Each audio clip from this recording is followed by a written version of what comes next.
Everyone, ಮತ್ತೊಮ್ಮೆ ಕ್ರಿಯಾನ್ಸ್ ಸ್ಟಾರೋಗೆ ಸ್ವಾಗತ. ಇವತ್ತಿನ ರೀಡಿಂಗ್ನಲ್ಲಿ ಅವರಿಗೆ ಪ್ರತಿದಿನ ನೆನಪಾಗೋ ವ್ಯಕ್ತಿ ಯಾರಿರಬಹುದು ಹಾಗೆ ಕೇಳೋಣ. ಇದೊಂದು ಟೈಮ್ಲೆಸ್ ಜನರಲ್ ರೀಡಿಂಗ್ ಆಗಿರುತ್ತೆ, ಹಾಗೆ ಕಲೆಕ್ಟಿವ್ ಎನರ್ಜಿನಲ್ಲಿರುತ್ತೆ. ಯಾರ್ಯಾರು ನನಗೆ ಸಬ್ಸ್ಕ್ರೈಬ್ ಮಾಡ್ತಾ ಇದ್ದೀರಾ, ಕಮೆಂಟ್ಸ್ ಮಾಡ್ತಾ ಇದ್ದೀರಾ, lot of thanks to you. ಇದೊಂದು ಜನರಲ್ ರೀಡಿಂಗ್ ಆಗಿರುತ್ತೆ. ನಿಮ್ಮ ಲೈಫಲ್ಲಿ ಹೆಚ್ಚಿನ ಕ್ಲಾರಿಟಿ ಬೇಕಿದ್ದರೆ ನೀವು ಪರ್ಸ್ನಲ್ ರೀಡಿಂಗ್ ತೊಗೋಬಹುದು. ಹಾಗೆ ನನ್ನ ಹಳೆ ವಿಡಿಯೋಗಳನ್ನ ಸಹ ನೋಡಬಹುದು. ಇದು ಟೈಮ್ಲೆಸ್ ಆಗಿರುತ್ತೆ, ನೀವು ಯಾವಾಗ ನೋಡಿದ್ರೂ ಅನ್ವಯಿಸುತ್ತೆ. ಈಗ ಅವ್ರಿಗೆ ಪ್ರತಿದಿನ ನೆನಪಾಗೋ ವ್ಯಕ್ತಿ ಯಾರು? ಇದಕ್ಕೆ ಏನು ಕಾರ್ಡ್ಸ್ ಬರುತ್ತೆ? ಕಾರ್ಡ್ ನಂಬರ್ 1, ಮತ್ತೊಂದು ಕಾರ್ಡ್ ನಂಬರ್ 2. ಬಾಟಮ್ನಲ್ಲಿ ಚೇಂಜ್ ಬರ್ತದೆ. ಅವ್ರ ಮನಸ್ಸಲ್ಲಿ ಏನೋ ಟ್ರಾನ್ಸ್ಫಾರ್ಮೇಷನ್ ಆಗಿದೆ ಅನ್ನೋದಿದೆ. ಅವ್ರ ಸ್ವಭಾವದಲ್ಲಿ, ಅವರ ಯೋಚನೆಗಳಲ್ಲಿ ಏನೋ ಬದಲಾವಣೆ ಆಗಿದೆ ಅಂತ ಅನ್ನಿಸ್ತಾ ಇದೆ. ಅದಕ್ಕೆ ಕಾರಣ ಏನಿರಬಹುದು ನೋಡೋಣ. ಇದಕ್ಕೆ ಇಲ್ಲಿಂದ ಒಂದು ಕಾರ್ಡ್ ನೋಡೋಣ. ಇದು ನಿಮ್ಮ ಎನರ್ಜಿ ಆಗಿರುತ್ತೆ. Space. I need more time to think. Reunion. We will always come back to each other. ನಿಮ್ಮ ಮನಸ್ಸಲ್ಲಿ ಏನೋ ಪಾಸಿಟಿವ್ ಯೋಚನೆಗಳಿದೆ. ನಿಮ್ಮಿಬ್ಬರ ಮಧ್ಯೆ ಆಗಾಗ ಏನೇ ಅಪ್ಸ್ ಆ್ಯಂಡ್ ಡೌನ್ಸ್ ಇದ್ರೂ ನೀವು ಮತ್ತೆ ಕನೆಕ್ಟ್ ಆಗ್ತಾ ಇದ್ರಿ. ಮುಂದೆ ಸಹ ಇಲ್ಲೊಂದು ರಿಯೂನಿಯನ್ ಇದೆ ಅಂತ ನಿಮ್ಗನ್ನಿಸ್ತಾ ಇದೆ. ಯಾವುದೇ ಸಮಸ್ಯೆಗಳಿರಲಿ ಎಲ್ಲ ಸರಿಯಾಗುತ್ತೆ, ಹಾಗೆ ನೀವು ಪಾಸಿಟಿವ್ ಆಗಿ ಯೋಚನೆ ಮಾಡ್ತಾ ಇದ್ದೀರಾ. ಈ ಟೈಮಲ್ಲಿ ಕಮ್ಯುನಿಕೇಷನ್ ಗ್ಯಾಪ್ ಇದೆ ಇಬ್ಬರ ಮಧ್ಯೆ. ಇದು ತುಂಬ ದಿನದ ಫ್ರೆಂಡ್ಶಿಪ್ ಅನ್ನಿಸ್ತಾ ಇದೆ. ಒಳ್ಳೆ ಅಂಡರ್ಸ್ಟ್ಯಾಂಡಿಂಗ್ಸ್ ಇದ್ರೂ ಆಗಾಗ ನಿಮ್ಮಿಬ್ಬರಲ್ಲಿ ಗ್ಯಾಪ್ ಇರ್ತಾ ಇತ್ತು.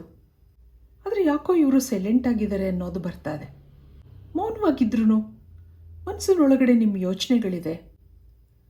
ನಿಮ್ಮ ನೆನಪು ಆಗಾಗ ಬರ್ತಾ ಇದೆ ಅವ್ರಿಗೆ. ಅವ್ರು ದೂರ ಆಗಿದ್ರೂ ನೀವು ಕಾನ್ಫಿಡೆಂಟ್ ಆಗಿದ್ದೀರಾ. ನೀವು ಯಾವಾಗಲೂ ಪಾಸಿಟಿವ್ ಆಗಿ ಯೋಚನೆ ಮಾಡ್ತೀರಾ. ಆದರೆ ಅವ್ರ ಥಾಟ್ ಪ್ರೊಸೆಸ್ಸಲ್ಲಿ ಆಗಾಗ ಏರಿಳಿತ ಇರುತ್ತೆ. ಏನೋ ಕನ್ಫ್ಯೂಷನ್ಸ್ ಇದೆ. ಯಾವುದೇ ಡಿಸಿಷನ್ ತೊಗೊಳಕ್ಕಾಗ್ತಾ ಇಲ್ಲ, ಆದರೆ ನಿಮ್ಮನ್ನು ಮರೆಯೋಕ್ಕೂ ಆಗ್ತಾ ಇಲ್ಲ. ಇದಕ್ಕೆ ಟ್ಯಾರೋ ಕಾರ್ಡ್ಸಿಂದ ಏನು ಬರುತ್ತೆ ನೋಡೋಣ. ನೀವು ಅವ್ರಿಗೆ ಯಾಕೆ ನೆನಪಾಗ್ತಾ ಇದ್ದೀರಾ? ಅವರ ಎನರ್ಜಿ ನೋಡೋಣ ಮೊದಲು. ಇಲ್ಲಿ ನೈಟ್ ಆಫ್ ವ್ಯಾಂಡ್ಸ್ ಬರ್ತಾ ಇದೆ, 4 ಆಫ್ ವ್ಯಾಂಡ್ಸ್, ಮತ್ತೊಂದು ಮ್ಯಾಜಿಷಿಯನ್, ದಿ ಮೂನ್ ಕಾರ್ಡ್, ಮತ್ತೊಂದು 9 ಆಫ್ ವ್ಯಾಂಡ್ಸ್. ಇಲ್ಲಿ ಟವರ್ ಕಾರ್ಡ್ ಬರ್ತಾ ಇದೆ. ಈ ಕನೆಕ್ಷನ್ ಸ್ಲೋ ಆಗಿ ನಡೀತಾ ಇದೆ, ಅಥವಾ ಕೆಲವ್ರದ್ದು ಸ್ಟಾಪ್ ಆಗಿದೆ ಅನ್ನಿಸ್ತಾ ಇದೆ. ನಿಮ್ಮಿಬ್ಬರ ಮಧ್ಯೆ ಏನೋ ಮಿಸ್ಅಂಡರ್ಸ್ಟ್ಯಾಂಡಿಂಗ್ಸ್ ಇದೆ. ಅವರ ಕರೆಂಟ್ ಎನರ್ಜಿ ನೋಡಿದಾಗ ಏನೋ ಲೋ ಫೀಲ್ ಆಗ್ತಾ ಇದೆ. ಮನಸ್ಸು ಬೇಜಾರಲ್ಲಿದೆ ಅನ್ನಿಸ್ತಾ ಇದೆ. ಕೆಲವರು ಇಲ್ಲಿ ಸೋಷಿಯಲ್ ಮೀಡಿಯಾನಲ್ಲಿ ಮೀಟ್ ಆಗಿದ್ರಿ ಅನ್ನಿಸ್ತಾ ಇದೆ. ಶುರುವಿನಲ್ಲಿ ಸಂತೋಷ ಇತ್ತು, ಅಂಥ ಸೀರಿಯಸ್ನೆಸ್ ಇಲ್ದಿದ್ರೂ ಸಾಧಾರಣವಾಗಿ ನಡೀತಾ ಇತ್ತು. ಆದರೆ ಅಲ್ಲೊಂದು ಅಟ್ರಾಕ್ಷನ್ ಇತ್ತು.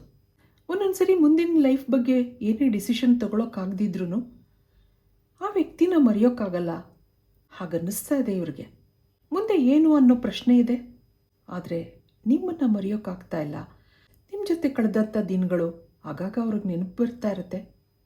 ಇವೆಲ್ಲದರಿಂದ ಮೆಂಟಲಿ ಡಿಸ್ಟರ್ಬ್ ಆಗಿದ್ದಾರೆ ಅನ್ನೋದು ಬರ್ತಾ ಇದೆ. ಹಾಗೆ ಈ ವ್ಯಕ್ತಿ ಕಾನ್ಫಿಡೆನ್ಸ್ ಕಳ್ಕೊಂಡಿದ್ದಾರೆ. ಈಗ ನಿಮ್ಮ ಎನರ್ಜಿ ನೋಡೋಣ.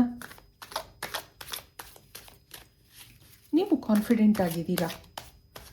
ದೇವರು ಏನಾದರೂ ಒಂದು ದಾರಿ ತೋರಿಸ್ತಾನೆ ಹಾಗೆ ನೀವು ನಂಬ್ಕೊಂಡಿದ್ದೀರಾ.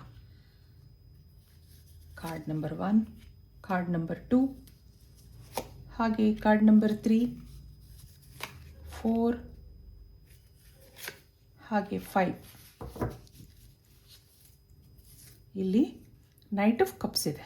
ಹಿಂದೆನೂ ನಿಮ್ಮಿಬ್ಬರಲ್ಲಿ ಮಿಸ್ಅಂಡರ್ಸ್ಟ್ಯಾಂಡಿಂಗ್ಸ್ ಇರ್ತಾ ಇತ್ತು, ಆದರೆ ಮತ್ತೆ ಕನೆಕ್ಟ್ ಆಗ್ತಾ ಇದ್ರಿ. ನೀವು ಇಷ್ಟಪಡ್ತಾ ಇರುವ ವ್ಯಕ್ತಿ ನಿಮ್ಮ ಬಗ್ಗೆ ಏನೋ ಪಾಸಿಟಿವ್ ಉತ್ತರ ತಗೊಂಡು ಮತ್ತೆ ಬರ್ತಾರೆ, ನಿಮ್ಮನ್ನು ಭೇಟಿ ಆಗ್ತಾರೆ ಹಾಗೆ ನೀವು ಅಂದ್ಕೊಂಡಿದ್ದೀರಾ. ಕಾನ್ಫಿಡೆಂಟ್ ಆಗಿದ್ದೀರಾ. ಮತ್ತೆ ಇಲ್ಲಿ ರಿಯೂನಿಯನ್ ಇದೆ ಹಾಗೆ ನೀವು ಅಂದ್ಕೊಂಡಿದ್ದೀರಾ. ಇದು ಒಳ್ಳೆಯದೇ ಅಲ್ವಾ? ಆ ವ್ಯಕ್ತಿ ಬಗ್ಗೆ ನೀವು ಕನಸು ಕಾಣೋದಿದೆ. ಇಲ್ಲಿ ನೀವು ತುಂಬ ಇಮೋಷ್ನಲ್ ಆಗಿದ್ದೀರಾ ಅನ್ನೋದು ಬರ್ತಾ ಇದೆ. ಒಂದೊಂದ್ಸರಿ ನೆಗೆಟಿವ್ ಥಾಟ್ಸ್ ಬರುತ್ತೆ, ಅದು ಪ್ರತಿಯೊಬ್ಬರಿಗೂ ಹಾಗೆ. ಸುಮಾರು ದಿನದಿಂದ ಅವರು ನಿಮ್ಮ ಜೊತೆ ಸೈಲೆಂಟ್ ಆಗಿರೋದ್ರಿಂದ ನನ್ನ ನೆನಪಿದೆಯಾ ಅಥವಾ ನನ್ನನ್ನು ಮರ್ತು ಬಿಡ್ತಾರಾ ಹಾಗೆಲ್ಲ ನೀವು ಯೋಚನೆ ಮಾಡೋದಿದೆ. ಆದ್ರೂ ನಿಮ್ಮನ್ನು ನೀವು ಸಮಾಧಾನ ಮಾಡ್ಕೊಳ್ಳೋದಿದೆ. ಈ ವಿಷಯದಲ್ಲಿ ನೀವು ಸೋಲು ಒಪ್ಕೊಳ್ಳೋಕೆ ರೆಡಿ ಇಲ್ಲ. ಆದಷ್ಟು ಅವ್ರನ್ನ ಗಮನಿಸ್ತೀರಾ, ಸ್ಪೈ ಕೆಲಸ ಮಾಡ್ತೀರಾ, ಅವ್ರು ಯಾರ ಜೊತೆ ಆನ್ಲೈನಲ್ಲಿದ್ದಾರೆ ಹಾಗೆಲ್ಲ ನೀವು ಚೆಕ್ ಮಾಡೋದಿದೆ. ಇಷ್ಟು ದಿನದ ಫ್ರೆಂಡ್ಶಿಪ್ನಲ್ಲಿ ನಿಮಗೆ ಅವ್ರ ಬಗ್ಗೆ ಕಾನ್ಫಿಡೆನ್ಸ್ ಇದೆ. ಆದ್ರೂ ಒಂದು ಕಡೆ ಎಲ್ಲೋ ನೆಗೆಟಿವ್ ಥಾಟ್ಸ್ ಬಂದೇ ಬರುತ್ತೆ. ನಿಮ್ಮ ಬಗ್ಗೆ ಇನ್ನೇನು ಫೀಲಿಂಗ್ಸ್ ಇದೆ ಕೇಳೋಣ, ಏನು ಬರುತ್ತೆ. ಯು ಆರ್ ಮೈ ಸ್ಟ್ರೆಂತ್ ಅಂತ ಹೇಳ್ತಾ ಇದ್ದಾರೆ. Every moment spent with you is precious for me. I am trying to improve myself. I know you are just using me. I still remember the day we met ಅಂತ ಹೇಳ್ತಾ ಇದ್ದಾರೆ. You deserve better than me. ನಿಮ್ಮ ಮೇಲೆ mixed feelings ಇದೆ. ಒಂದೊಂದು ಸರಿ ನಿಮ್ಮನ್ನು ತುಂಬ ಇಷ್ಟಪಟ್ಟರೆ ಒಂದೊಂದು ಸರಿ ಎಲ್ಲೋ ನೆಗೆಟಿವ್ ಫೀಲಿಂಗ್ಸು ಬರುತ್ತೆ ನಿಮ್ಮ ಹಾಗೆ. ಅವ್ರಿಗೂ ನಿಮ್ಮನ್ನು ಒಂದು ಒಳ್ಳೆ ವ್ಯಕ್ತಿ ಅಂತ ಅಂದ್ಕೊಂಡಿದ್ದಾರೆ. ಈ ಟೈಮಲ್ಲಿ ಈ ರಿಲೇಷನ್ಶಿಪ್ ಬಗ್ಗೆ ಏನೂ ಡಿಸಿಷನ್ ತೊಗೊಳಕ್ಕಾಗ್ತಾ ಇಲ್ಲ. ಒಂದೊಂದು ಸರಿ ನಾನು ಮರ್ತುಬಿಡು ಹಾಗೆಲ್ಲ ನಿಮ್ಗೆ ಹೇಳಿರ್ಬೋದು ಅವರು. ಆ ಒಂದು ಫೀಲಿಂಗ್ಸ್ ಇಲ್ಲಿ ಕಾಣ್ತಾ ಇದೆ. ನೀವು ಅವ್ರ ಸ್ಟ್ರೆಂತ್ ಆಗಿದ್ದೀರಾ. ನಿಮ್ಮ ಜೊತೆ ಕಳೆದಂಥ ದಿನಗಳು ಅವ್ರಿಗೆ ತುಂಬ ನೆನಪಾಗುತ್ತೆ. ಹಾಗೆ ಅದು ಪ್ರೆಷರ್ಸ್ ಅನಿಸುತ್ತೆ ಅವ್ರಿಗೆ. ಅವ್ರನ್ನ ಅವ್ರು ಸುಧಾರಿಸ್ಕೋತಾ ಇದ್ದಾರೆ. ಅವ್ರ ಲೈಫಲ್ಲಿ ಏನೋ ಚೇಂಜಸ್ ಆಗಿದೆ. ಒಂದೊಂದು ಸರಿ ಅವ್ರಿಗೆ ನೆಗೆಟಿವ್ ಥಾಟ್ಸ್ ಬರುತ್ತೆ.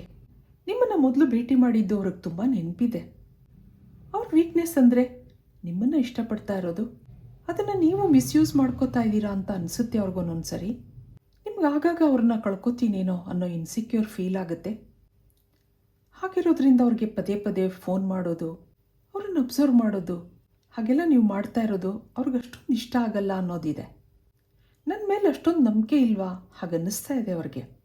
ಇದಕ್ಕೆ ಏಂಜಲ್ಸಿಂದ ಒಂದೇ ಒಂದು ಮೆಸೇಜ್ ನೋಡೋಣ ಏನು ಬರುತ್ತೆ ಅಂತ. ಇಲ್ಲಿ ಬ್ಲೆಸ್ಸಿಂಗ್ಸ್ ಬರ್ತಾ ಇದೆ ನೋಡಿ. ಬಾಟಮ್ನಲ್ಲಿ ಏನಿದೆ, ವಿಸ್ಡಮ್. ಪ್ರತಿಯೊಬ್ಬರ ಜೀವನದಲ್ಲೂ ಸಮಸ್ಯೆಗಳಿದ್ದೇ ಇರುತ್ತೆ. ಅದನ್ನು ಜಾಣತನವಾಗಿ ಬಗೆಹರಿಸ್ಕೊಳ್ಳಿ ಅನ್ನೋದಿದೆ ಇಲ್ಲಿ. ಇಲ್ಲಿ ಲ್ಯಾಕ್ ಆಫ್ ಕಮ್ಯುನಿಕೇಷನ್ ಇದೆ. ಒಬ್ಬರು ಕಾನ್ಫಿಡೆಂಟ್ ಆಗಿದ್ದರೆ ಇನ್ನೊಬ್ಬರಿಗೆ ಇನ್ಸೆಕ್ಯೂರ್ ಫೀಲ್ ಆಗ್ತಾ ಇದೆ. ಏನು ಮಾಡಬೇಕು ಅಂತ ಗೊತ್ತಾಗ್ತಾ ಇಲ್ಲ. ಇಬ್ಬರು ಕೂತು ಮಾತಾಡಿ ಸರಿ ಮಾಡ್ಕೊಳ್ಳಿ ಅನ್ನೋದಿದೆ ಇಲ್ಲಿ. ಆದರೆ ಆ ದೇವ್ರ ಬ್ಲೆಸ್ಸಿಂಗ್ಸ್ ಇದೆ ಅನ್ನೋದು ಬರ್ತಾ ಇದೆ. ಯಾವುದೇ ಬ್ಲೆಸ್ಸಿಂಗ್ಸ್ ಇರಲಿ ನಮ್ಮ ಪ್ರಯತ್ನವೂ ಮುಖ್ಯ ಅಲ್ವಾ. ಹಾಗಿರೋದ್ರಿಂದ ನೀವು ಅವ್ರಿಗೆ ಪ್ರತಿದಿನ ನೆನಪಾಗ್ತಾ ಇದ್ದೀರಾ. ಇಬ್ಬರು ಕೂತು ಮಾತಾಡಿ ಯಾವುದಾದ್ರೂ ಒಂದು ಡಿಸಿಷನ್ ತಗೊಳ್ಳಿ ಅನ್ನೋದು ಏಂಜಲ್ಸ್ನ ಮೆಸೇಜ್ ಆಗಿದೆ ಇಲ್ಲಿ. ಇದು ಇವತ್ತಿನ ರೀಡಿಂಗ್ ಆಗಿರುತ್ತೆ. ಮತ್ತೆ ಇಂಥದ್ದೇ ರೀಡಿಂಗ್ ಕೇಳಬೇಕು ಅನಿಸಿದ್ರೆ ನನ್ನ ವೀಡಿಯೋಸ್ನ ಲೈಕ್ ಮಾಡಿ, ಶೇರ್ ಮಾಡಿ, ಸಬ್ಸ್ಕ್ರೈಬ್ ಮಾಡಿ. Thank you for watching. Be happy always.